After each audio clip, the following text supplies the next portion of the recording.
আচ্ছা, welcome to target 100 in government jobs. আজকে আমি তোমাদের পদার্থবিজ্ঞান থেকে নিউটনের গতিসূত্র এবং তার আগে নিউটনের গতিসূত্রটা বোঝার আগে আমাদের বিজ্ঞানের বল বিজ্ঞান যেটা সেটাও একটুখানি বুঝে নিতে হবে। হ্যাঁ, তো এই চ্যাপ্টারটা কিন্তু খুব ইম্পর্টেন্ট, ঠিক আছে? এর থেকে অনেক question West Bengal police, Kolkata police, রেলওয়ের থেকে তো অনেক বেশি কোশ্চেন এখান থেকে আসে।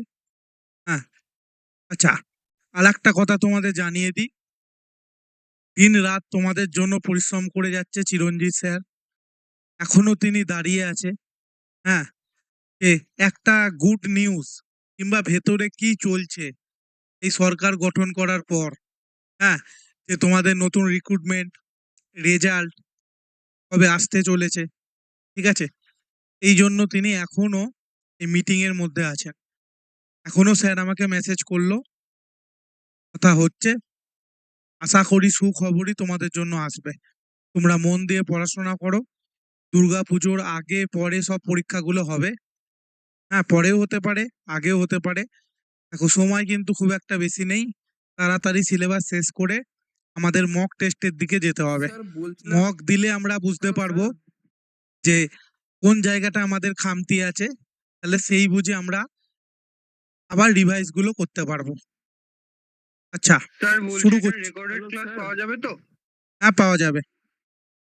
আচ্ছা, হ্যালো স্যার। শুরু করছি আজকের ক্লাস। স্যার আমার একটা ডাউট ছিল। আচ্ছা, স্যার একটু আমার পরে জিজ্ঞেস করবে, ঠিক আছে? আমি সময় দেবো 10-15 মিনিট, কন্টিনিউ করি, তারপর জিজ্ঞেস করবে। আচ্ছা, একটা মিনিট দাঁড়াও, আমি আসছি। তো স্যার আমাকে ফোন করছে, স্যারই আমাদের ফোন করছে, তারপর আমি তোমাদের সঙ্গে শুরু করছি। করবো।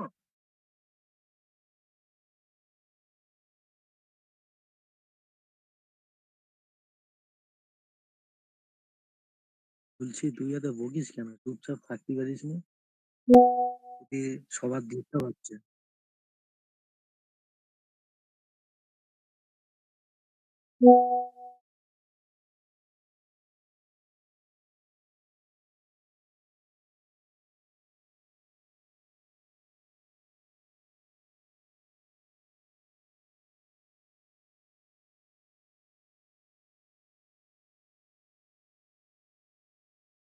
আচ্ছা, প্রথম স্লাইডের দিকে আমরা চলে যাই, ঠিক আছে?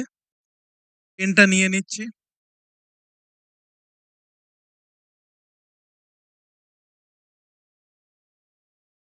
আচ্ছা, এই যে প্রথমে তোমাদের বললাম যে নিউটনের গতিসূত্র বোঝার আগে আমাদের বল বিজ্ঞান সম্পর্কে কিছুটা জেনে রাখা উচিত। হ্যাঁ, তো বল বিজ্ঞান এমন কিছু রকেট সায়েন্স নয়, তোমরা সকলেই জানো। হ্যাঁ, কিছু কিছু হয়তো জানো, কিছু কিছু জানো না। আচ্ছা, বল বিজ্ঞান হলো পদার্থ বিজ্ঞানের এমন একটি শাখা, এখানে আমরা বল, গতি, স্থিতি এবং বস্তুর ওপর যে বলের প্রভাব, এইগুলো নিয়ে আলোচনা করব, ঠিক আছে? অর্থাৎ কোনো বস্তুর উপর বল প্রয়োগ করলে তার গতি, ঠিক আছে, তার গতি দিক বা তার আকার কিভাবে পরিবর্তন হয়, ঠিক আছে, তা বল বিজ্ঞানে আমরা অধ্যয়ন করব বা পড়ব। আচ্ছা, সংজ্ঞা কি? যে বিজ্ঞানের উপর বস্তু স্থিতি ও গতি এবং তার উপর ক্রিয়াশীল বলের প্রভাব নিয়ে আলোচনা করা হয়, তাকে আমরা বলবো বল বিজ্ঞান। আচ্ছা, পরের স্লাইডে চলে যাই। আচ্ছা, প্রথমেই আমরা শুরু করব, দ্রুতি কাকে বলে, ঠিক আছে? কোনো এক বস্তু একক সময়ে যে দূরত্ব অতিক্রম করে, ঠিক আছে, তাকেই আমরা বলবো এই বস্তুর দ্রুতি, ঠিক আছে? অর্থাৎ কোনো বস্তু কত দ্রুত চলছে তা দ্রুতি দ্বারা বোঝানো যায়, ঠিক আছে? দ্রুতি হচ্ছে সময়ের সাপেক্ষে গতিশীল বস্তুর অবস্থানের পরিবর্তনের হারকে আমরা বলবো দ্রুতি, ঠিক আছে? আচ্ছা, দ্রুতির সংজ্ঞাটা কি আছে, মানে সরি, দ্রুতি সংজ্ঞা নয়, দ্রুতির সূত্রটা কি আছে? দ্রুতি ইকুয়াল টু, এই তোমরা এটা দেখো। আচ্ছা, আগে এটা দেখে নাও, ভি ইকুয়াল টু হচ্ছে দ্রুতি, আর এস ইকুয়াল টু হচ্ছে অতিক্রান্ত দূরত্ব, ঠিক আছে? আর টি ইকুয়াল টু হচ্ছে তোমার সময় বা টাইম বা সময়, ঠিক আছে? এবার আমরা যদি দ্রুতিটাকে ধরি, দ্রুতি কি আছে? ভি। তাহলে দ্রুতি ইকুয়াল টু কি হচ্ছে? অতিক্রান্ত সময়, এই সরি, অতিক্রান্ত দূরত্ব বাই সময়, ঠিক আছে? এটা হচ্ছে দ্রুতির সূত্র, ঠিক আছে? এটা কিন্তু যেন মাথা থেকে না বেরোয়। দ্যুতি সূত্র কি? Equal to S by T. ঠিক আছে? এসে কি আছে? অতিক্রান্ত দূরত্ব। ঠিক আছে? জুম করলেই তো হয়। এই মাইক অফ করো। সাউন্ড প্রবলেম হচ্ছে। সাউন্ড প্রবলেম হচ্ছে? এই বাদ বাকিরা বলো তো না স্যার ঠিক আছে। ঠিক কার আছে স্যার, প্রবলেম মাইক হচ্ছে অফ সে করতে বেরিয়ে বলুন ঢোকো। সবাইকে স্যার। তোমাদের সাউন্ড প্রবলেম হলে স্যার মাইক অফ করতে আমি বলুন। সবার আগে বুঝতে পারবো। স্যার আচ্ছা, ক্লাসটা প্রথম থেকে অতিক্রান্ত শুরু করুন, দূরত্ব বলবেন। এস মানে, আর বাই হচ্ছে সময়। ঠিক আছে? মানে মোট সময় বা সময়। এটা কিন্তু মাথায় থাকে। দ্যুতি ইকুয়াল টু মানে এই সূত্রটারই এটা গোদা বাংলায় বুঝিয়ে দিলাম। কিন্তু তোমাদের যদি রেলের পরীক্ষা হয় কিংবা এসআই টেসআই পরীক্ষা হয় তাহলে তোমাদের একটুখানি ডেপথে আসতে পারে। ডাব্লিউবিপি কনস্টেবল কিংবা কলকাতা পুলিশ কনস্টেবল ক্ষেত্রে দ্যুতি ইকুয়াল টু অতিক্রান্ত দূরত্ব বাই মোট সময় কিংবা সময় জানলেই হয়ে যাবে। আচ্ছা, আচ্ছা এসআই একক কি? দ্যুতির এসআই একক হলো মিটার বাই সেকেন্ড। ঠিক আছে? আর সাধারণভাবে ব্যবহৃত একক হলো কিলোমিটার বাই ঘন্টা বা কিমি পার আওয়ার। আমরা যেটা সাধারণ জীবনে আমরা এটা ব্যবহার করি। ঠিক আছে? যে কে কত কিলোমিটার পার আওয়ারে যাচ্ছে এটা হচ্ছে আমরা দ্যুতি দিয়েই মানবো। এই দেখো তোমাদের জন্য আরো ভালো বোঝার জন্য উদাহরণ এনেছি। এমন ভাবে খুঁটিয়ে সায়েন্স পড়াবো গল্পের মতো, যাতে ক্লাসটা শেষ হয়ে যাওয়ার পর এই চ্যাপ্টারটা সম্পর্কে আর কোনো ডাউট যাতে না থাকে। আচ্ছা, একটি গাড়ি 2 ঘন্টায় 100 কিলোমিটার পথ অতিক্রম করছে। তোমরা আশা করি সবাই টাইম অ্যান্ড ডিস্টেন্সের অঙ্ক শিখেছো। তা সেক্ষেত্রে আমার দ্যুতি কি হচ্ছে? ভি ইকুয়াল টু 100/2, 50 কিমি পার আওয়ার হচ্ছে আমার দ্যুতি। ঠিক আছে? আসলে আমরা যেটা বলি যে আমার তো গাড়ির স্পিড কত, ঠিক আছে, সেইটা আমরা ভুল বলি। এইটা হচ্ছে আমাদের দ্রুতি। দেখো এখানে 100কে যদি আমরা 2 দিয়ে ভাগ করি মানে অতিক্রান্ত দূরত্ব যদি 100 হয় আর 2 ঘন্টা যদি আমার সময় হয় তাহলে আমার গাড়ির দ্রুতি বেরোয় 50 কিলোমিটার পার আওয়ার কিংবা পার ঘন্টা। ঠিক আছে? আচ্ছা, দৈনন্দিন উদাহরণ একটা দিয়ে রাখি আমি। একটি মানুষ ধীরে ধীরে ধীরে হাঁটলে তার দ্রুতি একটু কম হবে। আর ট্রেন যেহেতু একটা মানুষের থেকে একটু জোরে স্পিডে হাঁটে তাহলে সেটা তার দ্রুতিটা বেশি। সাইকেল, বাস, বিমান সবারই কিন্তু বস্তু সাপেক্ষে দ্রুতি সবারই আলাদা। এটা বলার অপেক্ষা রাখে না, এটা তোমরা সকলেই জানো। আচ্ছা, দ্রুতির পর আমরা চলে আসবো কিন্তু মোস্ট ইম্পর্টেন্ট ত্বরণ।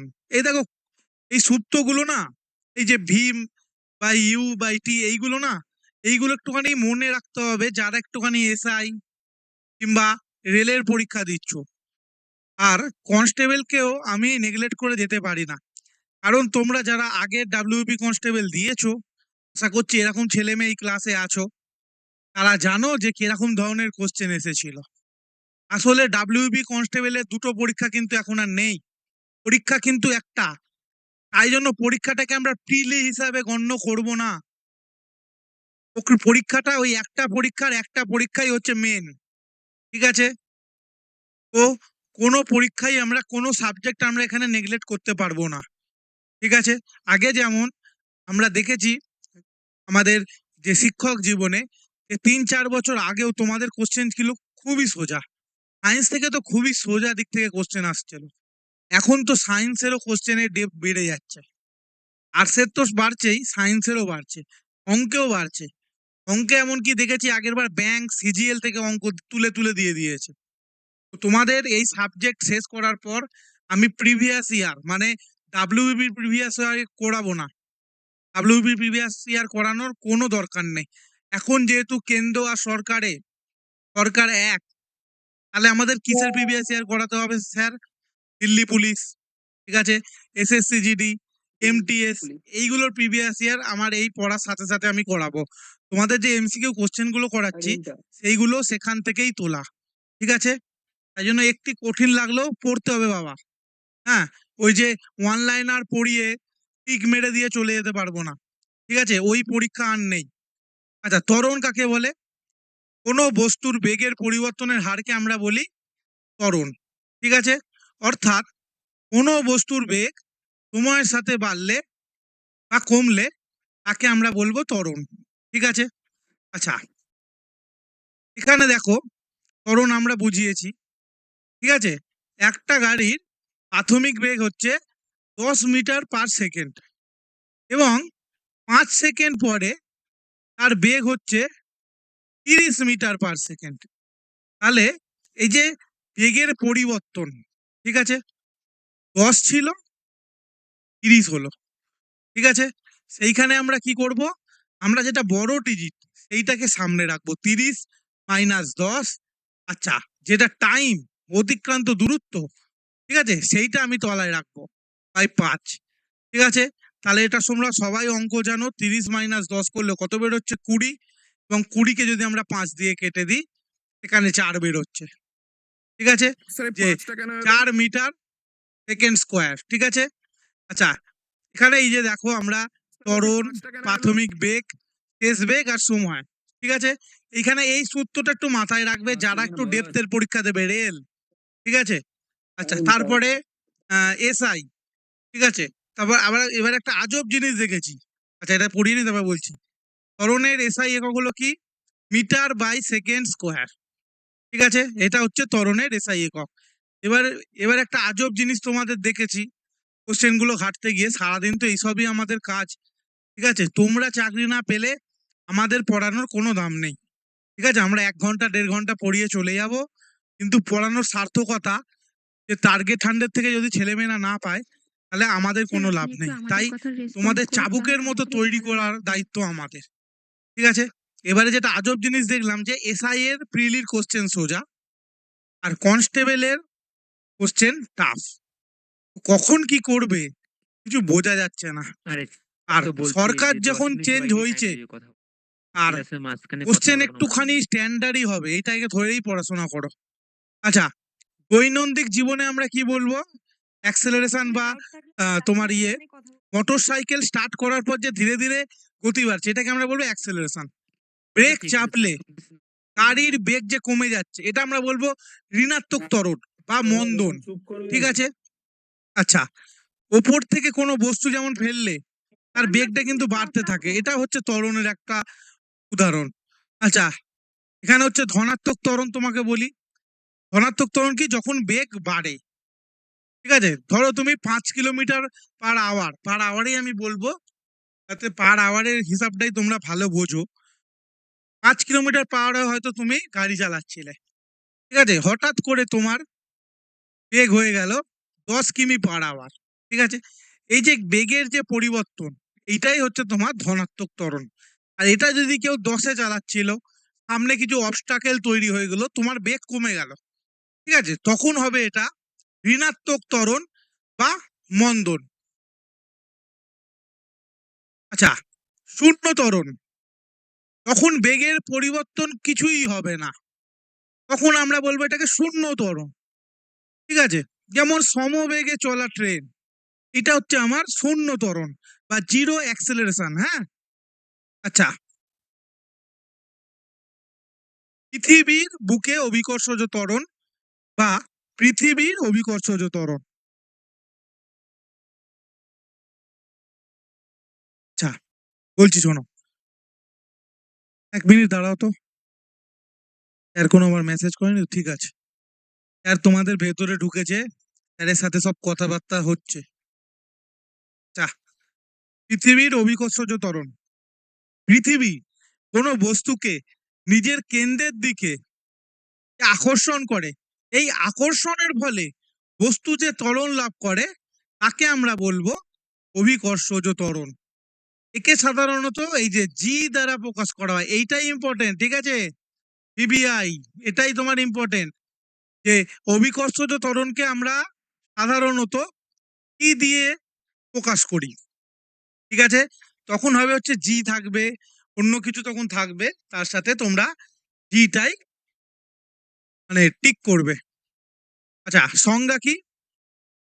পৃথিবীর অভিকর্ষ বলের কারণে মুক্তভাবে পতনশীল বস্তু কে ত্বরণ লাভ করে তাকে আমরা বলবো পৃথিবীর অভিকর্ষজ ত্বরণ। দেখো এখানে মনে একটা স্লাইডে তোমাদের এনেছিলাম, হয়ে গেল। বল বিজ্ঞান হলো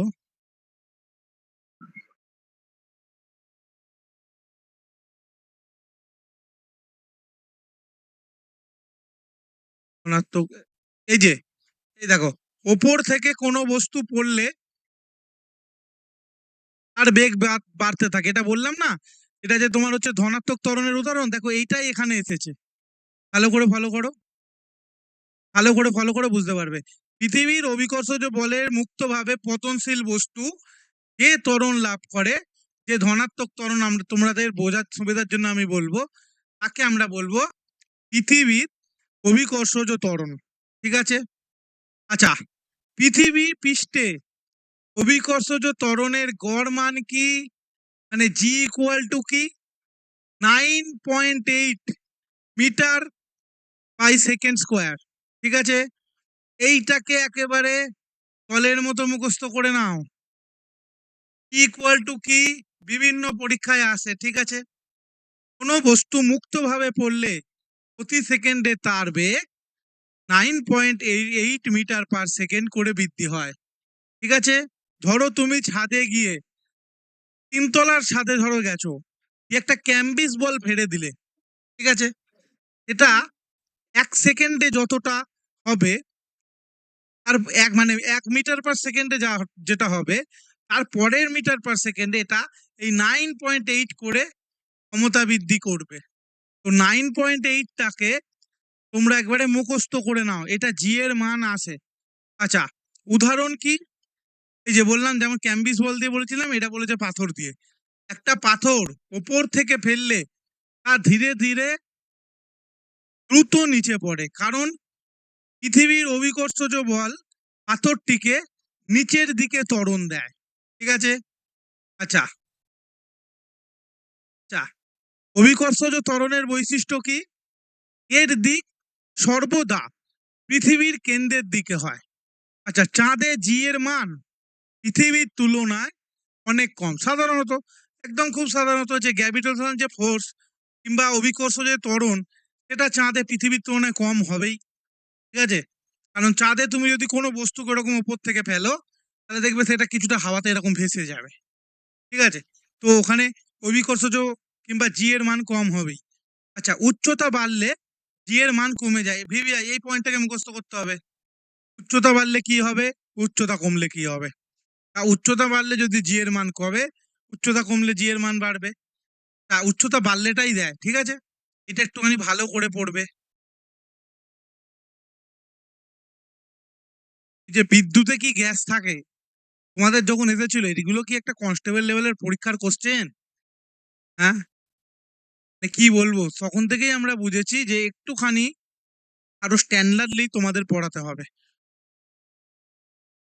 জানো 50,000 একটা ভ্যাকেন্সির কথা হচ্ছে, জানি না, যে 50,000 বেরোলো তো খুবই, মানে ব্যাপক ব্যাপক জিনিস। 50,000-এর মধ্যে যদি 50,000 ভ্যাকেন্সি সবকিছু মিলিয়ে বেরোয়, এসআই, কনস্টেবল, ডাব্লিউবি মিলিয়ে, আবগারি, এই সবকিছু নিয়ে যদি 50,000 বেরোয়, আমাদের টার্গেট হচ্ছে 30-35,000 শুধু টার্গেট 100-এর ছেলে মেয়েরা যাবে। ঠিক আছে? চা, দৈনন্দিন জীবনে উদাহরণ, গাছ থেকে ফল নিচে পড়বে। আচ্ছা, বৃষ্টি মাটিতে পড়া, উপর থেকে বল নিচে নেমে আসে। আচ্ছা, বল কাকে বলে? তোমাদের বলটা একটুখানি জেনে রাখতে হবে, কারণ এরপরে আমরা নিউটনের গতিসূত্রের দিকে ঢুকবো। আচ্ছা, বলের সূত্র কি? সরি, বল আগে কি?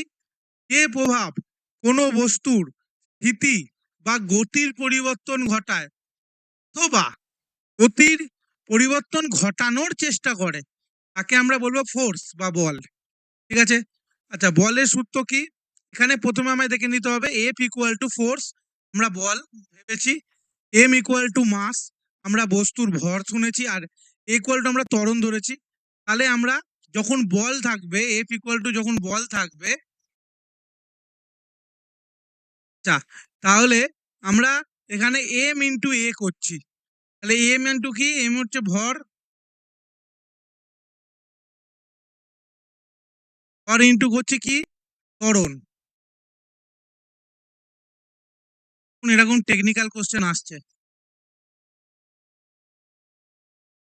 আমরা তো যখন ছোট ছিলাম, মানে আমাদের যখন 18 বছর বয়স ছিল, তখন ওয়েস্ট বেঙ্গল পুলিশের কোশ্চেন আসতো যে গাড়িতে গাছে 10টা পাখি বসেছিল, 3টে পাখি উড়ে গেল, কটা পাখি পড়ে থাকতো।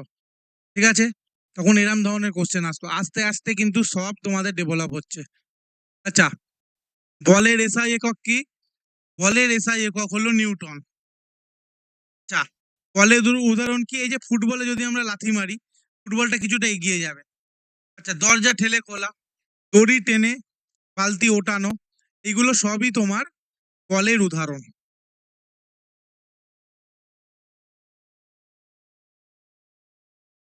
আচ্ছা, অভিকর্ষজ বল কাকে বলে?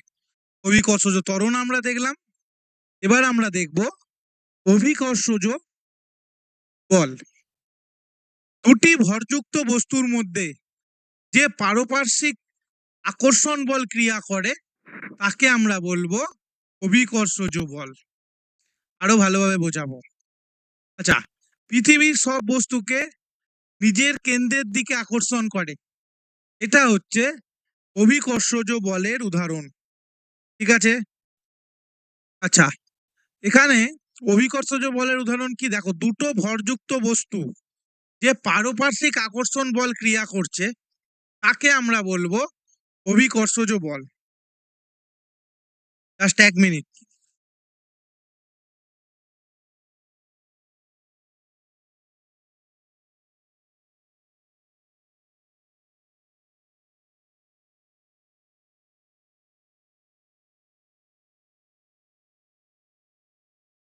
আচ্ছা, অভিকর্ষজ বলটা একটুখানি সহজ ভাষায় বলো, মানে বোঝো।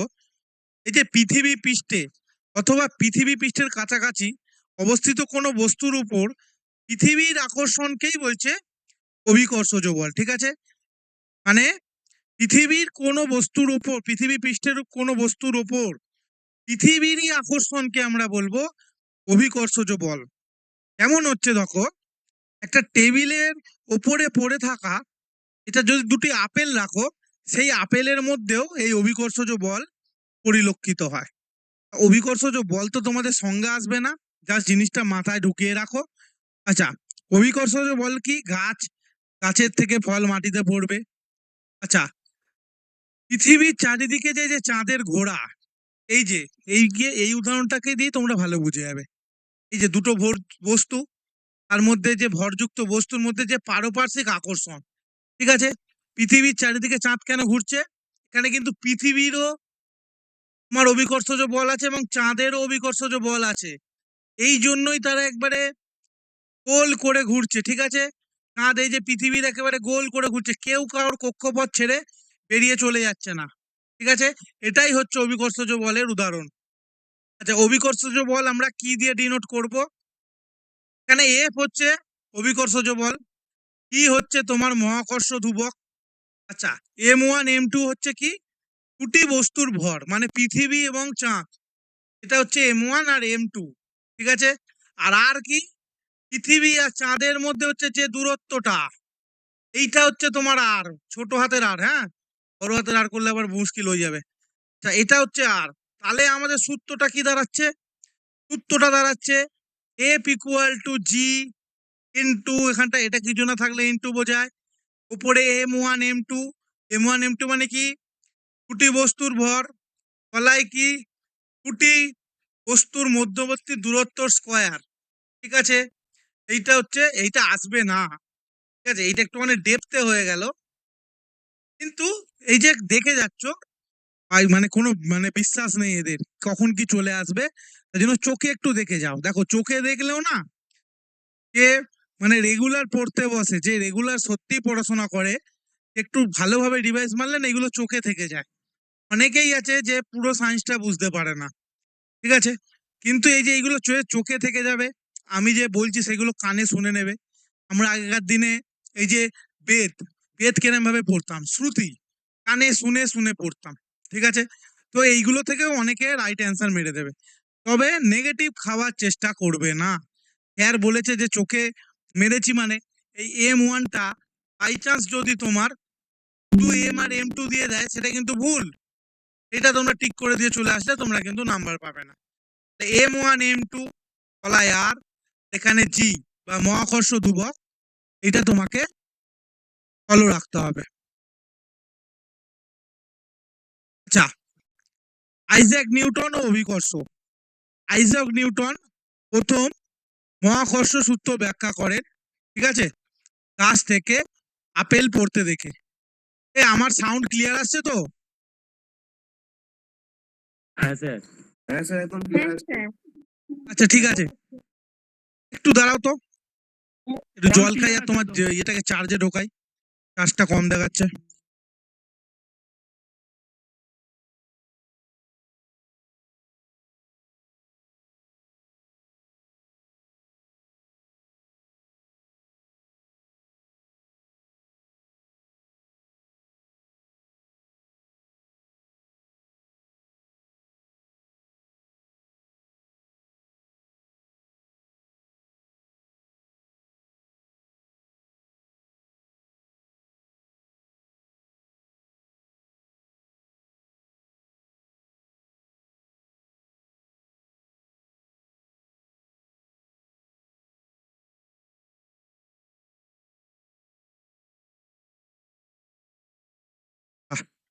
হ্যালো, আমি চলে এসেছি।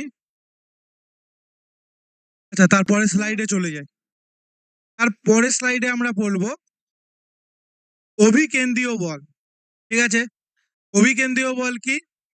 যে বস্তু বৃত্তাকার পথে চলার সময় তাকে বৃত্তের দিকে টেনে রাখার জন্য যে বল ক্রিয়া করে তাকে আমরা বলবো অভিকেন্দ্রীয় বল। ঠিক আছে, এত কিছু মাথায় রাখার দরকার নেই। মাথায় রাখবে যে বল সর্বদা বৃত্তের কেন্দ্রের দিকে হয় সেইটা হচ্ছে অভিকেন্দ্র বল। সূর্যের চারদিকে পৃথিবী ঘুরছে, বলটা হচ্ছে সূর্যের কেন্দ্রের দিকে হচ্ছে, এটা হচ্ছে তোমার অভিকেন্দ্রীয় বলের উদাহরণ। এরপরে আমরা অপকেন্দ্রীয় বলও আসবো, তখন বুঝতে পারবে জিনিসটা কি। আচ্ছা, এর সূত্র অতটা ইম্পর্টেন্ট নয়, একটু দেখে যাবে। আচ্ছা, সুতোয় বাঁধা পাথরটাকে তোমরা যদি ঘোরাও, বলটা কোন দিকে হচ্ছে?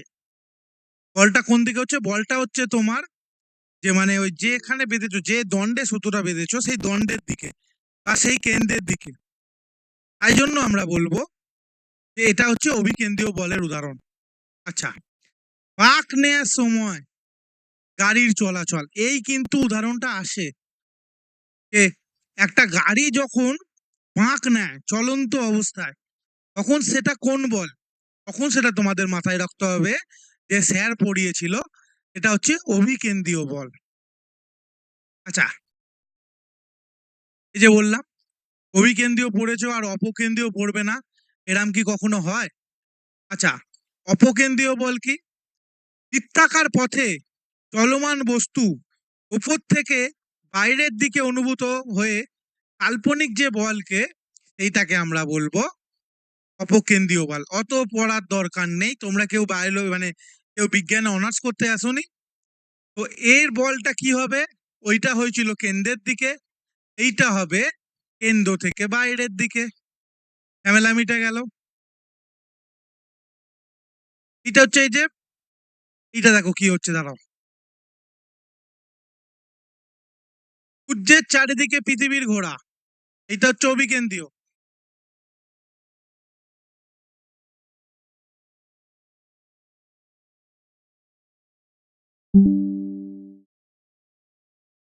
এক মিনিট দাঁড়াও তো, মাউসটা একটু ডিস্টার্ব করছে।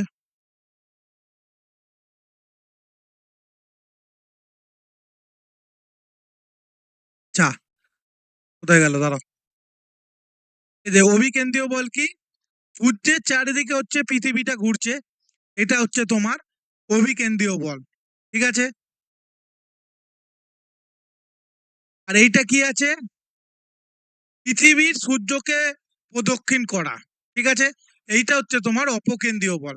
আচ্ছা, এইখানে আরো ভালো করে বুঝতে পারবে কি, ঘূর্ণায়মান নাগরদোল্লার বাইরের দিকে ফেলে যাওয়ার অনুভূতি এবং দ্রুত বাঁক নেওয়ার সময় যাত্রীরা যে বাইরের দিকে হেলে পড়ে, ঠিক আছে, এইটা হচ্ছে তোমার অপকেন্দ্রীয় বল। নাগরদোল্লাটা যখন ঘুরছে, ঠিক আছে, তখন যে তোমরা দেখবে দ্রুত যখন বাঁক নিচ্ছে তোমরা বাইরের দিকে হেলে পড়ছো, ঠিক আছে? এটা কি ধরনের নাগরদোলা তোমরা বুঝতে পারবে। আমাদের এখানে তো বলে হচ্ছে মেলাতে ব্রেক ড্যান্স। ব্রেক ড্যান্স যে ঘুরছে, ব্রেক ড্যান্স হঠাৎ যখন কোনো একটা সেট করে দ্রুত বাঁক নেয় না, তখন মনে হয় যে আমার শরীরটা ছিটকে যাচ্ছে, ঠিক আছে? এই সময় এটা হচ্ছে অপকেন্দ্রীয় বল। মানে এটা কি, এই বলটা হচ্ছে তোমার কেন্দ্রকে কেন্দ্র করে, ঠিক আছে? এই যে অভিকেন্দ্রীয় বল আর অপকেন্দ্রীয় বল দেখো, এটা কেন্দ্রের দিকে ক্রিয়া করে, এটা কেন্দ্রের বাইরে ক্রিয়া করে। এটা হচ্ছে বাস্তব বল, এটা আপাত বা কাল্পনিক বল, ঠিক আছে? অভিকেন্দ্রীয় বল হচ্ছে বাস্তব, এটা বাস্তব জীবনে আমরা দেখতে পাই। এটা হচ্ছে আমাদের সৃষ্টি করতে হয় আপাত বা কাল্পনিক বল। আচ্ছা, বস্তুকে বৃত্তাকার পথে রাখে, ঠিক আছে? আচ্ছা, আর বস্তুকে এ কি করে, বস্তুকে এ বাইরের দিকে ঠেলে দেওয়ার অনুভূতি দেয়, ঠিক আছে? উদাহরণ কি, পৃথিবীর সূর্যকে প্রদক্ষিণ, ঠিক আছে? আর এইটা কি, ঘূর্ণায়মান গাড়িতে বাইরের দিকে হেলে পড়া, ঠিক আছে? এই যে ব্রেক ড্যান্স নিয়ে যেটা বোঝালাম, হ্যাঁ। এই যে কাপড় শুকানোর সময় শুকানোর মেশিনে জল বাইরে ছিটকে যাওয়া, যেটা আমার ওয়াশিং মেশিনে হয়, ঠিক আছে? সেটা হচ্ছে আমার অপকেন্দ্রীয় বল।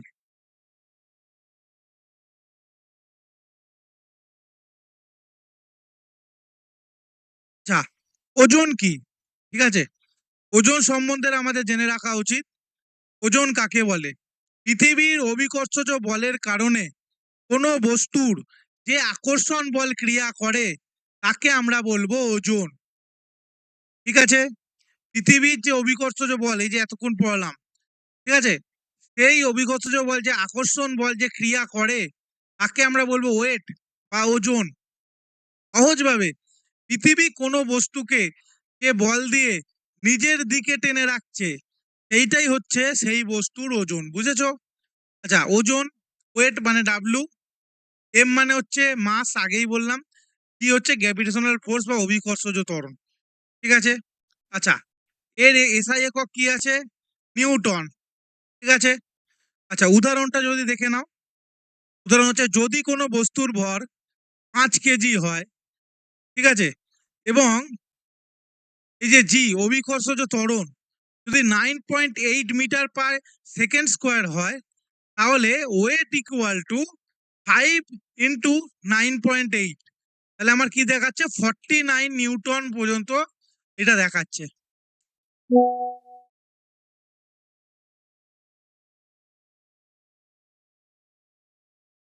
তাও তো একটু ব্রাইটনেসটা কমিয়ে দিই, আমার চোখটা খারাপ হয়ে যাবে নাহলে।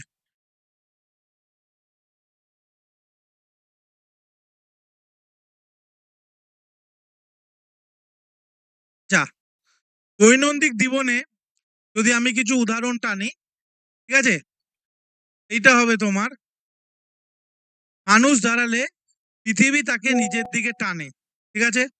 আচ্ছা, গাছের ফল নিচে পড়ে, টেবিলের উপরে রাখা বইয়ের ওজন, ঠিক আছে? আচ্ছা, ভর ও ওজনের পার্থক্য, এখানটা তোমরা অনেকে কিন্তু গোলাও, হ্যাঁ, ওই জন্যই আনা। ভর কি আর ওজন কি? ভর কি, একটা বস্তুর ভেতরে কতটা পদার্থ আছে তাকে আমরা বলবো ভর বা মাস, ঠিক আছে? তা ভর কি থাকে, সব জায়গায় একই থাকে, ইম্পর্টেন্ট। ওজন কি হয়, স্থান বেঁধে চেঞ্জ হয়ে যায়। তা মানুষের ওজন পৃথিবীতে যা হবে চাঁদে তার থেকে কম হবে, ঠিক আছে? এইটা হচ্ছে ভর আর ওজনের পার্থক্য। আর এটা কি মোস্ট ইম্পর্টেন্ট, যেটা আসে তোমাদের ডাব্লিউবিপি কনস্টেবল, ভর কি রাশি? স্কেলার রাশি স্যার। ওজন কি রাশি? ভেক্টর রাশি স্যার। আর এর সম্বন্ধে কিছু বলার দরকার নেই। আচ্ছা, সবকিছুই জেনে রাখলে, ফোর্স জানলে, ত্বরণ জানলে, দ্রুতি জানলে, ঠিক আছে, তাহলে ঘর্ষণটাও আমাদের জানতে হবে, ঠিক আছে? ঘর্ষণ কি, এটি সর্বদা গতির বিপরীত দিকে কাজ করে। গতির বিপরীত দিকে কাজ করবে তবেই তো তোমার ঘর্ষণ হবে। গতির যদি সমান দিকে কাজ করতো তাহলে কি হতো, সেই গতিটা আরো বেড়ে গিয়ে অ্যাক্সেলারেট হয়ে যেত, হ্যাঁ। তাহলে ঘর্ষণ কি হবে, ঘর্ষণ অলওয়েজ হচ্ছে তোমার গতির বিপরীত দিকেই কাজ করবে। দুটি তল একে অপরের সংস্পর্শে আসলে ঘর্ষণ সৃষ্টি হয়। আর তল যত অমসৃণ হবে ঘর্ষণ তত বেশি হবে, স্বাভাবিক ব্যাপার। আচ্ছা, ঘর্ষণের উদাহরণ কি? হাঁটার সময় পা মাটির মধ্যে ঘর্ষণ থাকে বলেই আমরা পিছনে পড়ে যাই না। কিংবা ব্রেক চাপলে গাড়ি থেমে যায়। এই যে ব্রেকটা চাপছে, এটা কি হচ্ছে? ব্রেক গতির বিপরীত দিকে কাজ করছে। এটাই হচ্ছে তোমার ঘর্ষণের উদাহরণ। আচ্ছা, ঘর্ষণকে আমরা একটু দুভাগে ভাগ করব। অনেক জায়গায় তোমরা পাবে না, কিন্তু অনেক বইতে পাবে। স্থিত ঘর্ষণ, বস্তু স্থির অবস্থায় থাকলে যে ঘর্ষণ হয় তাকে হচ্ছে তোমার স্থিত ঘর্ষণ বলো। যেমন ভারী আলমারি ঠেললেও না নড়া, ভারী আলমারি স্থির অবস্থাতেই ছিল। এটা যদি খুব ওজন হয় কিংবা খুব মাস থাকে তার ভেতরে, তাহলে আমরা সেটা ঠেললেও নড়বে না। এটা আমাদের স্থিতি ঘর্ষণ বা স্থিত ঘর্ষণের উদাহরণ। আচ্ছা, গতিশীল ঘর্ষণ, ঘর্ষণ কি? বস্তু চলার সময় যে ঘর্ষণ কাজ করবে তাকে আমরা বলবো গতিশীল ঘর্ষণ। কোনো হাতি ঘোড়া ব্যাপার নেই। যেমন হচ্ছে তোমার চলন্ত গাড়ির চাকা। আচ্ছা, রাস্তার মধ্যে ঘর্ষণ।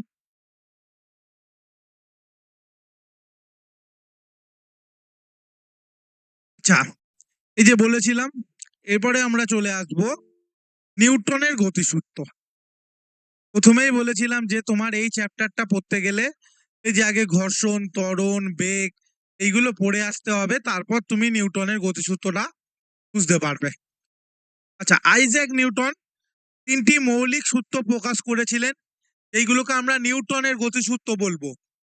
এই সূত্রগুলো বস্তুর গতি ও বলের সম্পর্ক ব্যাখ্যা করে। মিনিট।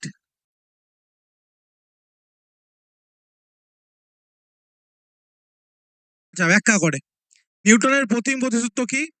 কোনো বস্তুর উপর বাহ্যিক বল প্রয়োগ না করে বস্তুটি স্থির থাকলে স্থির থাকবে এবং গতিশীল থাকলে গতিশীল থাকবে। মানে গতিশীল থাকলে সমবেগে সরল রেখায় চলতে থাকবে, যতক্ষণ না আমরা তাকে আবার ঘর্ষণ সৃষ্টি কিংবা অন্য কিছু করে থামাবার চেষ্টা করব, ততক্ষণ বস্তুটা চলতে থাকবে। ঠিক আছে, এই সূত্রটা কি? এটাই ইম্পর্টেন্ট, এই জন্য এটাকে মোটা করে এনেছি। যে নিউটনের প্রথম গতিসূত্রকে কি বলা হয় স্যার? নিউটনের প্রথম গতিসূত্রকে আমরা বলবো জড়তার সূত্র। ব্যাখ্যা কি? বস্তু তার বর্তমান অবস্থা বজায় রাখতে চায়, অর্থাৎ স্থির বস্তু স্থির থাকতে চায়, চলন্ত বস্তু সবসময় চলতেই যায়। আচ্ছা, উদাহরণ কি? বাস হঠাৎ করে চলতে শুরু করলে যাত্রীরা পিছনের দিকে হেলে পড়ে। আচ্ছা, চলন্ত বাস হঠাৎ থামলে যাত্রী সামনের দিকে ঝুঁকে যায়। ঠিক আছে। আচ্ছা, টেবিলের কাপড় টানলে উপরের বাসন একই জায়গায় থাকতে চায়। এই তোমার নিউটনের প্রথম গতিসূত্র দিয়ে অনেক ম্যাজিকও আছে। দেখবে যে যারা ম্যাজিশিয়ান তারা পুরোটাই বলতে পারো একটা বিজ্ঞানী, যারা যারা বড় ম্যাজিশিয়ান। আচ্ছা, তোমরা একটুখানি ধরো তো, একটু 2-3 মিনিট ধরো। ক্লাস বেশি নেই, কিন্তু তোমাদের অনেক কটা এমসিকিউ আছে। ঠিক আছে, আমি আরো কটা এমসিকিউ একটুখানি ধরো, আমি আসছি, এক্ষুনি আসছি। ক্লাস একটু টেনে দেবো, চিন্তা নেই যে স্যার একবার দুবার করে উঠছে বলে। একটুখানি ধরো।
আচ্ছা, আমরা এবার নিউটনের দ্বিতীয় গতিসূত্রে চলে যাব।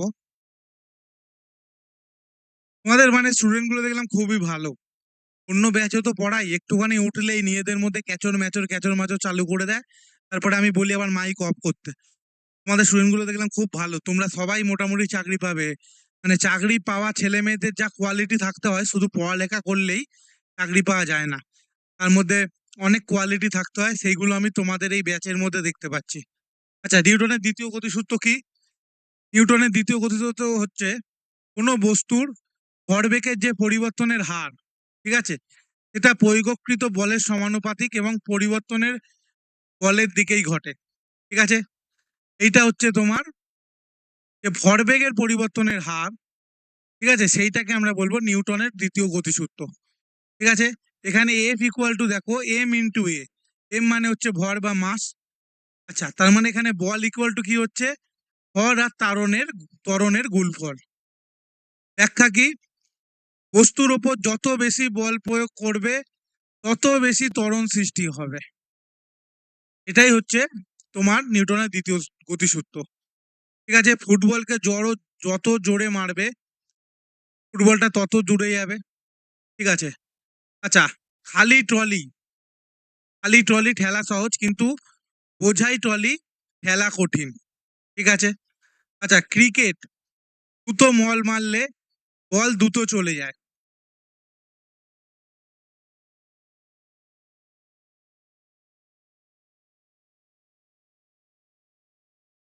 আচ্ছা, তৃতীয় গতিসূত্র কি আছে? প্রত্যেক ক্রিয়ার সমান এবং বিপরীত ক্রিয়া আছে, তোমরা সকলেই জানো। ঠিক আছে, এইটা বলে তোমরা অনেককে আবার একটু ঠকেও দাও মায়ের কাছে, তুই আমার সঙ্গে এরকম করলি তো, প্রত্যেক ক্রিয়ার কিন্তু বিপরীত প্রতিক্রিয়া আছে, এটা সবাই তোমরা জানো। আচ্ছা, ব্যাখ্যা কি?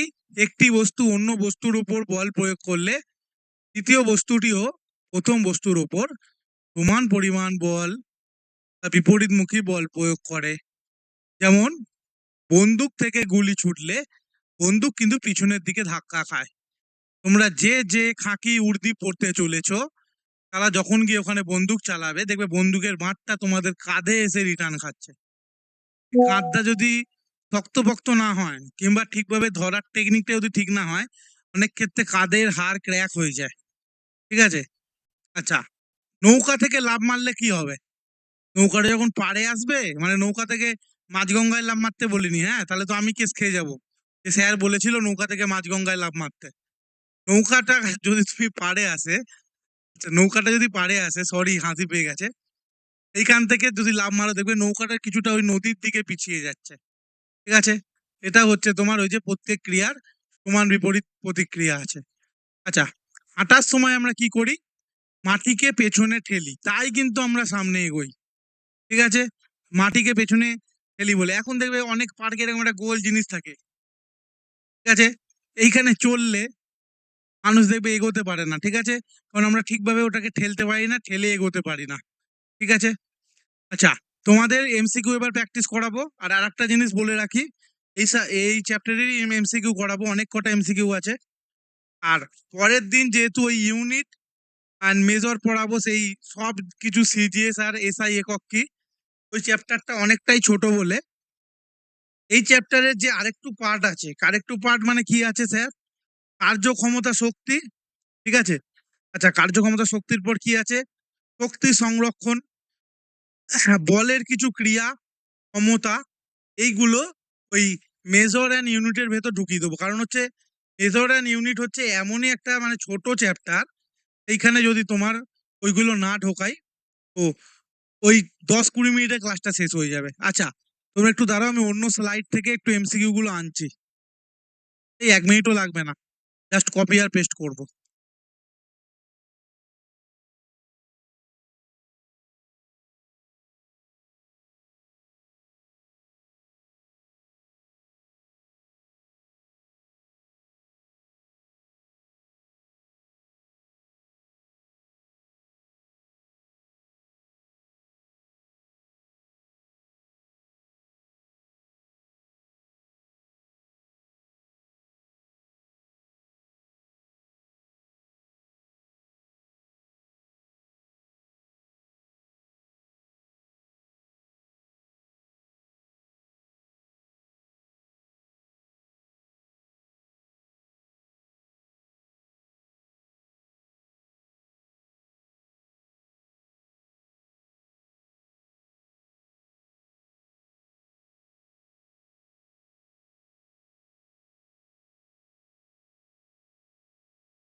দেখো তো তোমরা দেখতে পাচ্ছ কি? হ্যাঁ স্যার দেখতে হ্যালো? পাচ্ছি। মানে কোশ্চেন এমসিকিউ কোশ্চেন গুলো দেখতে পাচ্ছ তো? হ্যাঁ স্যার দেখতে পাচ্ছি। ঠিক আছে, ঠিক আছে। আচ্ছা, প্রথমেই আমরা আসবো, বল বিজ্ঞান হচ্ছে পদার্থের কোন শাখা? ঠিক আছে? আচ্ছা, বল বিজ্ঞান হচ্ছে তোমরা সবাই জানো বল ও গতির শাখা। ঠিক আছে? এটা তোমার বলার অপেক্ষা রাখে না, এটা সবাই পারবে, 100% স্টুডেন্ট পারবে। আচ্ছা, কোনো বস্তুর উপর যে অবস্থানের পরিবর্তনের হারকে, কোনো বস্তুর অবস্থানের পরিবর্তনকে আমরা কি বলবো? আমরা বলবো হচ্ছে সি, ত্বরণ বলবো। আচ্ছা, যে যে জানো একটু করে বলতে পারো, অসুবিধা নেই। যদি কোনো প্রবলেম হয় তখন আমি বলবো মাইক অফ করে দাও, আমি একাই বলছি, তখন তোমরা একাই মানে আমি একাই বলবো। আচ্ছা, দ্রুতির এসআই একক কি? Newton, metre per second, kilogram না জুল? অপশন কি? Option option B. না, দ্রুতির এসআই একক হচ্ছে মিটার পার সেকেন্ড। আচ্ছা, ত্বরণের এসআই একক কি? ত্বরণের এসক হচ্ছে তোমার, মিটার পার সেকেন্ড স্কয়ার। হ্যাঁ, ভেরি গুড। যারা বলেছো অপশন এ তারা হচ্ছে ঠিক বলেছো। আচ্ছা, বলের এসআই একক কি? বলের এসআই একক হচ্ছে তোমার নিউটন। Option C, Newton. আচ্ছা, নিউটনের প্রথম গতিসূত্রকে আমরা কি বলবো? এক্ষুনি পড়েইছি, দাণ্ডদার সূত্র। জড়তার সূত্র বলবো, এক্ষুনি পড়িয়েছি। আচ্ছা, জড়তার কারণ কি? বেগ, ভর, বল না ত্বরণ? বল বল। জড়তার কারণ হচ্ছে তোমার ভর, ভর, এম। আচ্ছা, আচ্ছা, বল ইকুয়াল টু কি? M M A.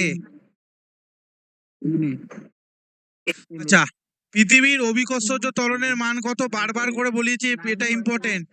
9.8 মিটার। আচ্ছা, হ্যাঁ, এটা কিন্তু ইম্পর্টেন্ট। আচ্ছা, চাঁদে মানুষের ওজন কি হবে? কমে যাবে, ভেরি গুড। আচ্ছা, ঘর্ষণ বল সর্বদা কোন দিকে ক্রিয়া করবে? গতির বিপরীতে। আচ্ছা, হাঁটা সম্ভব হয় কোন বলের কারণে? ঘর্ষণ বলের কারণে আমরা হাঁটতে পারবো।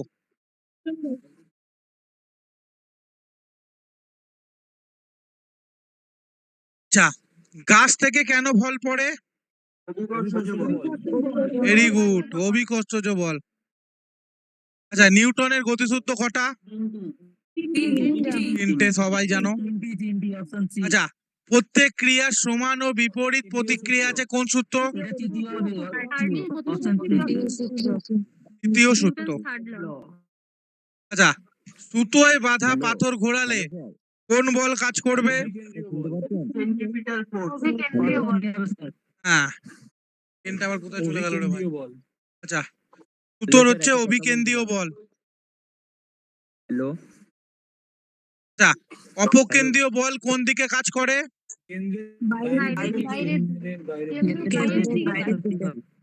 আচ্ছা, দ্রুতির সূত্র কি আছে? এস বাই টি, যে বলেছো ভালো বলেছো। হ্যাঁ, হ্যাঁ, হ্যাঁ, তোমরা তো সব মানে অর্ধেক তৈরি স্টুডেন্ট, তোমাদের নিয়ে আমাদের কি চিন্তা? তোমাদের আমরা গায়ে উর্দি চাপাবই, চাপ নিও না। শুধু কি বলতো, এই যে ক্লাস করাটা ইম্পর্টেন্ট নয়, ক্লাস করাটা তো ইম্পর্টেন্ট, কিন্তু যে যদি বলবো যে 50% ক্লাস করো, তাহলে 100% মক দেবে। ঠিক আছে? যদি ধরো আমি 20টা ক্লাস করাই সায়েন্সের, তাহলে তোমরা সায়েন্স সম্বন্ধে 40টা মক দেবে, তাহলে তোমাদের সবকিছু কভার হবে। কিন্তু এটা বলে রাখছি এখন, হ্যাঁ একটু পরে বলবে, দাঁড়াও, হ্যালো স্যার বলবে। আচ্ছা, এখন আমি একটুখানি তোমাদের চ্যাপ্টার পড়াচ্ছি, কিন্তু চ্যাপ্টারের কোশ্চেন গুলো একটু সোজা আনছি। তোমাদের আগে চ্যাপ্টার গুলো আমি শেষ করব, পরীক্ষার আগে একটু মডারেট কোশ্চেন আসবো, মডারেট টু হার্ড একটু পরে আনবো, আগে সোজা টু মডারেটটা পড়ো।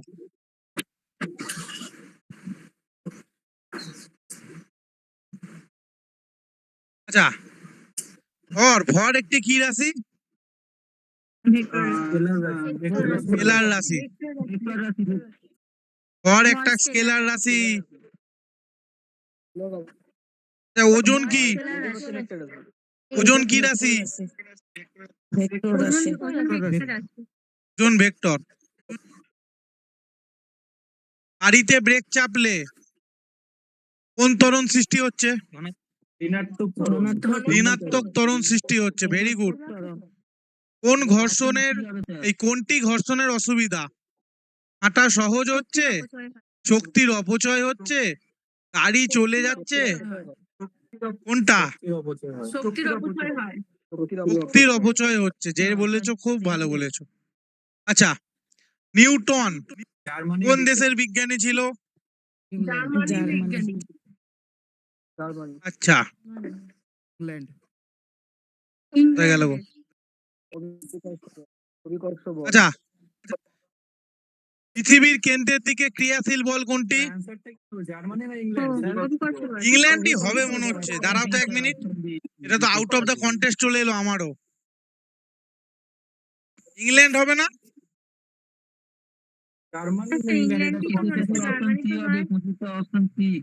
ইংল্যান্ড হবে, ইংল্যান্ড হবে। ইংল্যান্ড হচ্ছে তোমার ইংল্যান্ডের বিজ্ঞানী নিউটন। আমিও কনফিউজ হয়ে গেছিলাম।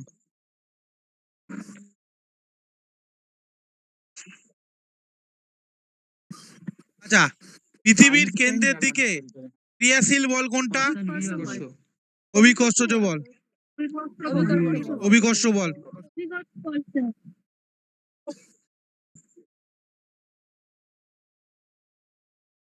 আচ্ছা, সমবেগে চললে ত্বরণ কি হবে? একটু আগেই পড়িয়েছি। শূন্য হবে, অপশন সি। সমবেগে চললে অপশন শূন্য হবে। আচ্ছা, স্থির বস্তুর উপর কার্যকর। হ্যাঁ হ্যাঁ হ্যাঁ, স্থিত ঘর্ষণ। যে বলেছো ঠিক বলেছো। আচ্ছা, রকেট চলছে, এই যে রকেট যে পৃথিবীর দিকে ঠেলে উপরের দিকে উঠে যাচ্ছে, এটা কোন নীতি? তৃতীয় নীতি। আচ্ছা, কি জানো? আচ্ছা, একটি বৃত্তাকার পথে, মানে একটি বস্তু বৃত্তাকার পথে চললে কোন রাশি সর্বদা পরিবর্তিত হয়? যে বেগ বলেছো খুব ভালো বলেছো, ঠিক বলেছো। আচ্ছা, তারপরে কি আছে? চাঁদ। চাঁদে কোনো বস্তুর ভর ও ওজন।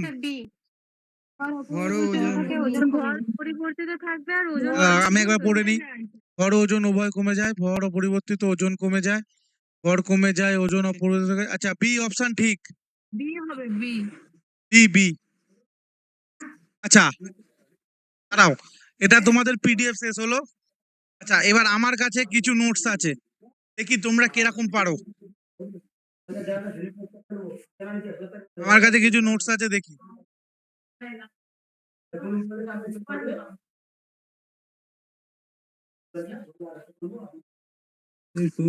আচ্ছা, পৃথিবীর কেন্দ্রে, বলো বলো দেখি, পৃথিবীর কেন্দ্রে কোনো বস্তুর ওজন কত হয়?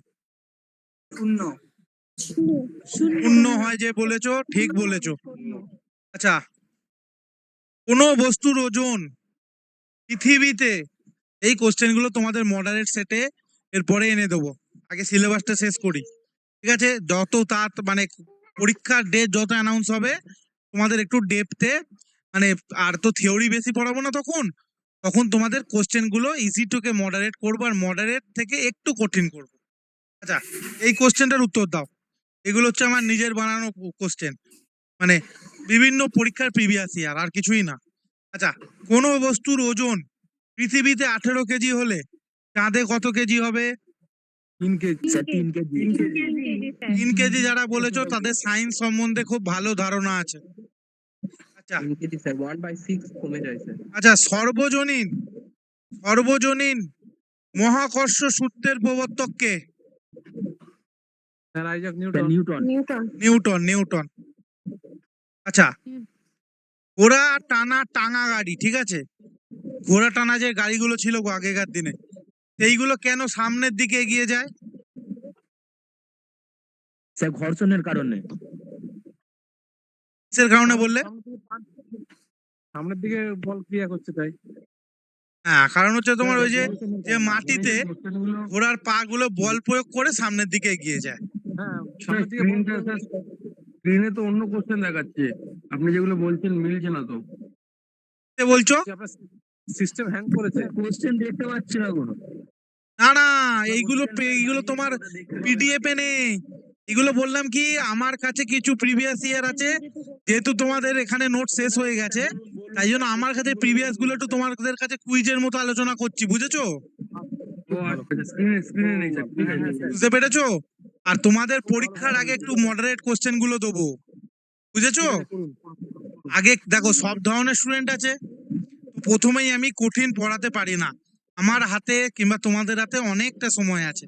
আগে আমি সোজা কোশ্চেন গুলো দিয়ে সিলেবাসটা শেষ করাই।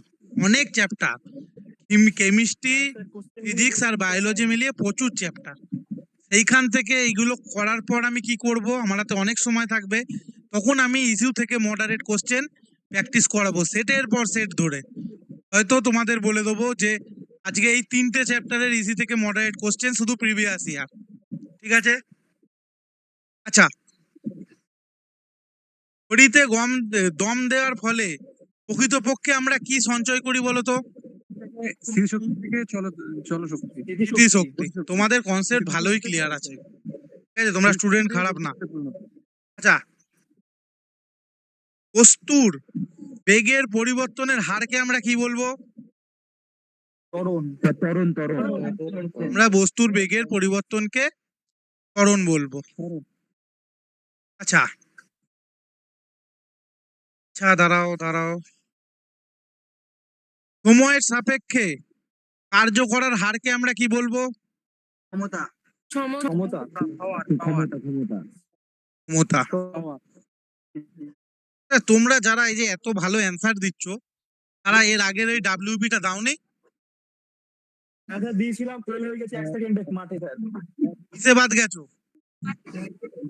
1 সেকেন্ডে মাঠে ফেল হয়ে গেছে স্যার। আচ্ছা, হাইটে বাদ গেছি আর যেন না বাদ হয়। বেস্ট অফ লাক, ভালো করে পড়ো। আমি এখানকার মধ্যে সব থেকে ছোট, হয়তো আমি কেবল এইচএস পাস করলাম। আর এরকম হয় যে মানে একটু শুনি তো দেখি। হ্যাঁ, আজকে তো একটু সময় একটুখানি হালকা করে তোমার সাথে গল্প করি। কার এরকম হয় যে পড়ালেখা খুব ভালো হচ্ছে, বাড়িতে মক টেস্টের নাম্বার ভালো আসছে, কিন্তু পরীক্ষা থেকে আসছো মানে যেরকম ভাবে বাড়িতে মক টেস্ট দিচ্ছিলে সেরকম মানে নম্বর পরীক্ষার হলে উঠছে না? কার এরকম হয় গো? আমারও বুঝতে পেরেছি। দেখো, আমরাও তো এককালের স্টুডেন্ট ছিলাম, আমরা হয়তো ডাব্লিউপির জন্য পড়িনি, কিন্তু দেখো আমরাও স্টুডেন্ট ছিলাম। এখনো আমার একটা বড় টার্গেট আছে, অনেক বড় পরীক্ষা, ঠিক আছে? আচ্ছা, বুঝতে পারি আমি এই ব্যাপারটা হচ্ছে তোমাদের একটা জিনিস আমি বলবো, দেখি লাস্টের দিকে বলছি আপনিও কি ফাঁকা স্লাইড আছে কিনা। এই দেখো তোমাদের শুধু আমি স্যারের সাথেও, স্যার অবশ্যই তো আছি, কিন্তু তার সঙ্গেও কিছু প্রবলেম সলভ করে দেওয়া কিন্তু আমার দায়িত্বে পড়ে, শুধু পড়িয়ে বাড়ি চলে যাওয়া না। আমি জানি যে কম্পিটিটিভ লাইনের স্টুডেন্টদের কি সমস্যা। আচ্ছা, যাদের এই সমস্যাটা হয় তারা 147 এই জিনিসটাকে ফলো করবে। প্রথম দিন যদি আমি সোমবার ধরি, তাহলে সোমবার আমি যেটা পড়েছিলাম, স্যার আমাকে পড়িয়েছিল নিউটনের গতিসূত্র, তাহলে আমি সেইটা মঙ্গল বুধ বৃহস্পতি ছেড়ে আবার শুক্রবার একটুখানি নোটসটা খুলে দেখবো। দরকার পড়লে আমি কোনো জায়গা থেকে একটুখানি ওই কোশ্চেন গুলো তুলে এনে মক দেবো। আচ্ছা, হয়ে গেল। শুক্রবারে আমরা যেটা পড়েছিলাম সেটা শনি রবি সোম, সোমবারে আবার একটুখানি দেখবো। যে অঙ্কগুলো ধরো প্র্যাকটিস করেছিলাম সেইটা আমি আবার শুক্রবারে দেখবো, ঠিক আছে? এরম ভাবে পুরো সপ্তাহের কোশ্চেন মানে পুরো সপ্তাহ শিডিউলটা চলবে। একদিনে যেটা পড়েছিলাম সেটা 4 দিনের মাথায় দেখবো, 4 দিনে যেটা পড়েছিলাম সেটা 7 দিনের মাথায় দেখবো। তারা এই জিনিসটাকে ফলো করবে না, বাংলা পদ্ধতি বলছি, এরম ভাবে আমরা জীবনে সাকসেস পেয়েছি, এরম ভাবে তোমরা করবে। সকালে যা পড়েছো সকালে যা জিকে পড়েছো কিংবা যে চ্যাপ্টার পড়েছো, ইতিহাস, ভূগোল, সায়েন্স যাই হোক, অঙ্কর কথা বলছি না, অঙ্কর ট্রিক্স আলাদা। সকলে মানে সকালে ধরো পড়েছিলে ইতিহাসের পলাশির যুদ্ধ, কিংবা পলাশির যুদ্ধ ছেড়ে দাও, ধরো তুমি কংগ্রেসের গঠনটা পড়েছো, ঠিক আছে, কংগ্রেস যে ফর্ম হচ্ছে সেটা পড়েছো, এইটা।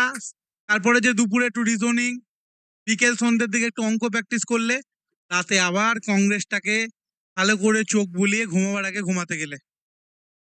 আবার তারপরের দিন যে দুটো ডিজে চ্যাপ্টার পড়েছিলে, একটা সায়েন্স থেকে একটা আর্টস থেকে, ধরো আমি ধরে নিলাম, এই দুটো চ্যাপ্টার যা সকালে পড়েছিলে সেটা বিকেল বেলা দুপুরবেলা রিজনিং অঙ্ক শেষ করে বা রাত্রির বেলা সেইটাকে একটুখানি ঘুমাবার আগে 40 মিনিট কি 30 মিনিট একটু চোখ বোলালে, এ ঘুমিয়ে পড়লে। এর থেকে ভালো রুল হয় না। আর যে সকালে পড়তে পারো সে সকালে পড়বে ভোরে উঠে, এরকম অনেক স্টুডেন্ট আছে ভোরে উঠে তারপর মাঠে যাবে। তোমাদের মাঠ যাওয়া খুব ইম্পর্টেন্ট, 1600 মিটার মারা মুখের কথা নয়। আর যে পারো না রাতে পড়বে, রাত জেগে পড়বে, এরকম অনেক স্টুডেন্ট আছে রাত জেগে পড়ে। আমি পারি না ভাই রাত জেগে পড়তে, আমার 11:30 বাজলেই ঘুম পায়, তো আমি সকালেই পড়ি। ঠিক আছে, আমার যে পরীক্ষা আছে অনেক বড় পরীক্ষা, তার জন্য আমরা সকালেই পড়ি, এবং এর আগেও যে পরীক্ষা ক্র্যাক করেছি তার জন্য সকালেই পড়তাম। আমি পারতাম না, এবার আমি বলবো না যে সকালেই পড়তে হবে, এরকম কোনো ব্যাপার নেই। আমি অনেক স্টুডেন্টকে দেখেছি এখান থেকে বেরিয়েছে সকালে পড়ে চাকরি করে বেরিয়ে গেছে। আচ্ছা, তাহলে তো তোমাদের আজকে মোটামুটি চ্যাপ্টার শেষ, ঠিক আছে? আপনি এখন কোন ডিপার্টমেন্টে আছেন? Thank you sir. হ্যাঁ ঠিক আছে। এই ক্লাস কেমন লাগছে? ভালো লাগছে। ভালো স্যার, ভালো। বলছি আপনি এখন কোন ডিপার্টমেন্টে আছেন? আমি কোন ডিপার্টমেন্টে আছি আমি তোমাদের সেটা বলতে পারবো না, ঠিক আছে? আমি ওই তোমার স্টেট গভর্নমেন্টেরই কোন একটা ডিপার্টমেন্টে আছি, ঠিক আছে? খুব একটা বড় কিছু না, ঠিক আছে? যেটা বড় এইটা এখনো হয়নি, যেটা ইচ্ছা এটা এখনো হয়নি, এটা বলতে পারি। তো এখনো আমি তাই জন্য তোমাদের মতো স্টুডেন্টই নিজেকে গণ্য করি, কারণ যেটা টার্গেট এটা ফুলফিল এখনো হয়নি। আচ্ছা, আজকে আসি তাহলে, হ্যাঁ?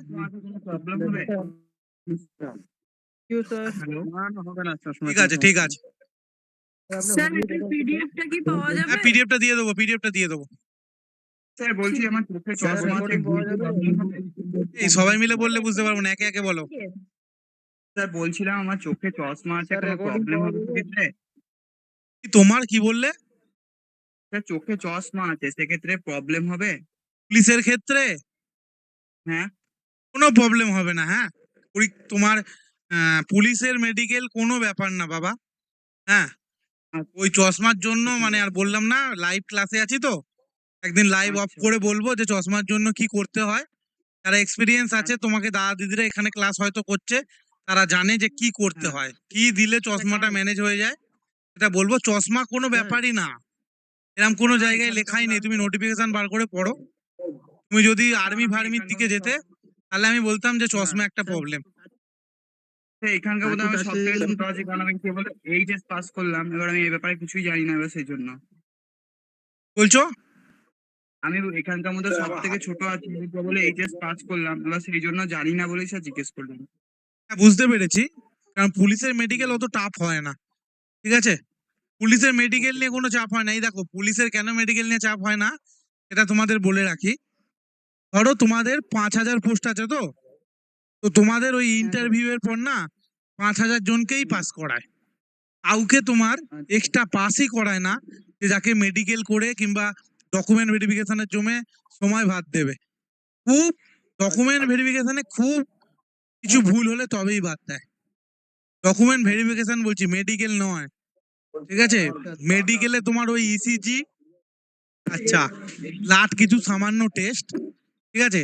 এবং সেইটা তোমার লোকাল গভর্নমেন্ট হসপিটালেই হয়, তুমি নিজে গিয়ে করাতে পারবে, এবং সেই রিপোর্টটাকে সাবমিট করতে হয়। 2021 সালের রিক্রুটমেন্টে যখন তো আমার একটা দাদা পেয়েছিল, হ্যাঁ, তো আমার পাড়ার একটা দাদা, তখন তো তার মানে এমন ছিল, সে একটা প্রাইভেট হসপিটালে করিয়ে জমা দিয়েছে এখানকার লোকাল ডাক্তারকে দিয়ে। তো এখন এরকম হবে না, এখন তোমার ওই যে তোমার এলাকার যে সরকারি হাসপাতাল আছে সেইখানে হবে, কোনো ব্যাপার না। তোমার আচ্ছা, কখন ঠিক টেনশন আছে। থাকবে? 5,000-এর জায়গায় যদি 7,000 বলছি- ছেলেকে ইন্টারভিউ পাস করে তখন টেনশন থাকবে। ওরা একটু বেশি পাস করায়, কারণ হচ্ছে অনেক ছেলে একসাথে। এটা ভাববে না যে বেশি পাস করালে আবার তোমাদের মানে চিন্তার কারণ আছে। ব্যাপার হচ্ছে ওরা একটু বেশি পাস করায় হচ্ছে এক একটা ছেলে 2-3টে চাকরি পায়। তখন অনেকে অন্য ডিপার্টমেন্টে চলে যায়, ঠিক আছে? তখন ওরা কিছু তো ওই জন্য যেগুলো এক্সট্রা পাস করায় ওইগুলোকে নিয়ে নেয়, আর কিছুই না। স্যার বলছি স্যার হ্যাঁ, হ্যাঁ স্যার বলছি যে আপনি যেটা পড়াচ্ছেন এটা কি ডব্লিউপি এসআই এর ক্ষেত্রেও ঠিক আছে এটা? বলছো আমি যেটা পড়াচ্ছি সেটা? মানে কি ডব্লিউপি এসআই এর সাথেও কি জিনিসটা ম্যাচ খাচ্ছে? মানে কনস্টেবল আর এসআই সিলেবাস একটু আলাদা, তাই জিজ্ঞেস করলাম এই জন্য। না দেখো, আমি যেটা পড়াচ্ছি সেটা এসআই সিলেবাসকে ধরে পড়াচ্ছি। আর আচ্ছা, এসআই আচ্ছা, সিলেবাসকে ধরে পড়ালে তোমার যেইগুলো ওই যে দাগ দিয়ে দিচ্ছি, যে এমসিকিউ গুলো করাচ্ছে, ওইগুলো অটোমেটিক কনস্টেবলে হয়ে যাবে, বুঝেছো? আচ্ছা, আচ্ছা স্যার। মানে আমি এমন কিছু পড়াচ্ছি না যে তোমাদের এসআই তে প্রবলেম হয়ে যাবে, ঠিক আছে? স্যার বলছি তোমাদের স্যার প্রবলেম বলছি যেটা হবে, এখনো তো কেমিস্ট্রি ধরিনি, কেমিস্ট্রি থেকে একটুখানি আমাকে একটুখানি ভালো করে ধ্যান দিয়ে পড়াতে হবে, যে কারণ কেমিস্ট্রির কোশ্চেন একটুখানি অন্যরকম আসছে। এগুলো আমরা ফলো করি, তো আমরা দেখছি। আচ্ছা, স্যার বলছি এগুলো নোট করবো নাকি কি করে হ্যাঁ নোটস রিভিশন পেয়ে যাবে, পেয়ে যাবে। না খাতায় নোট করবো না ফোন থেকে রিভিশন করবো? দেখো আমি একটা কথা বলবো, ঠিক হ্যাঁ আছে? স্যার বলুন। আমিও তো একটা জায়গায় আছি, আমিও তো তোমাদের মতো স্টুডেন্টই ছিলাম। এবার সমস্যাটা কি জানো, আমার পিডিএফ তো পিডিএফ ফোনেই পড়ে থাকতো। তোমরা যদি সিনসিয়ার ছেলে পিডিএফ থেকে পড়ো ভালো, কিন্তু খাতায় লেখার কোনো বিকল্প হয় না। খাতায় লিখলে না মাথায় ঢুকে যায় কিছুটা। তো যারা মানে বলবো খাতাটাই ফলো করো। শর্ট নোটের মতো করে নেবো স্যার একটা। রেকর্ডিং ভিডিও পাওয়া যাবে? হ্যাঁ, পাওয়া যাবে, পাওয়া যাবে। আচ্ছা ঠিক আছে, শর্ট নোটের মতো একটা তোমাদের করে রেকর্ডিং এ নেবো। অসুবিধা হয় যখন ওই ইন্টারভিউ হয়, ঠিক আছে? এর আগে যখন এখন গ্রুপ সি আর ডি এর ইন্টারভিউ চলছে, আমরা নিচ্ছি, আমি চিরঞ্জিত স্যার, আমরা দুজন মিলেই নিচ্ছি। আমরা একসাথেই চেয়ারে বসছি, অনলাইনে একসাথে নিচ্ছি। তখন ওই যে বিভিন্ন স্টুডেন্ট আর আমরা মানে কন্টিনিউ কথোপকথন করি, তো তখন ওইটা রেকর্ডিং এ প্রবলেম হয়। কিন্তু আমি যখন ক্লাস নিলাম তখন তো আমি একটানা ক্লাস নিলাম, কেউ তোমরা কথাও বলেনি। এই রেকর্ডিং গুলো ভালোই হয়, তোমরা সবাই পাবে এবং বুঝতেও পারবে। স্যার কখন পাবো রেকর্ডিংটা? আমি স্যারকে বলে দেবো, স্যার তোমাদের ধরো আজকে রাতে তো পাবে না, কালকে সকালের দিকে পাবে। আচ্ছা আচ্ছা ঠিক আচ্ছা ঠিক আছে, স্যার বলছি অনেক গল্প হলে এবার আমি আসি। হ্যাঁ, আচ্ছা টাটা, জয় হিন্দ, বন্দে মাতরম।